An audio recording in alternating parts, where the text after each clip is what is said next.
Ano nga ba ang journalistic truth?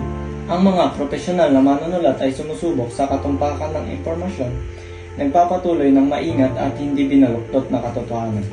Dahil ang pamamayag ay pangangalap ng katotohanan ng may maikling limitasyon sa panahon. Katotohanan laban sa katapatan. Maaring magkatulad ang katotohanan at katapatan, ngunit may mga natatanging kahulugan. Ang katotohanan ay hindi magbabago kahit anong mangyari. Ang katapatan naman ay isang mahalagang katangian sa pagkakaibigan. Bakit nga ba hindi na sapat ang pagbalita lang ng fact-truthfully? At bakit kailangan ng truth report about the fact? Dahil ang journalism ay papasok na sa media. Hindi na ubrang puro opinion na lang natin tungkol sa katotohanan.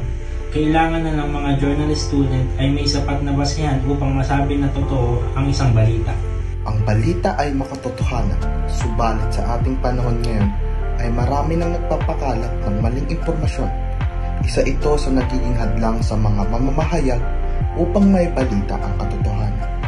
Dahil dito, mahalaga ang papel ng mga mamamahayag sa paglalabas ng tama at makatotohanang impormasyon. Ayon kay Ann Kruger, journalistic truth is a provision. Ang katotohanan sa pamamahayag ay pansamantala dahil ang katotohanan ay posibleng mabago at maiba. Inihambing pa niya ito sa isang puzzle patungkol sa paghahanap ng katotohanan. Hindi mo makikita ang buong larawan hanggang sa imalagay mo ang huling kapiraso nito. Kailangan paglaanan ng oras para makita mo ito. Mahalaga rin na magkaroon tayo ng maayos at responsable na paggamit ng social media upang maiwasan ang pagpapakalat ng maling impormasyon. Kaya naman tiyakin nating tayo ay lumapit sa mga opisyal at may kaalaman.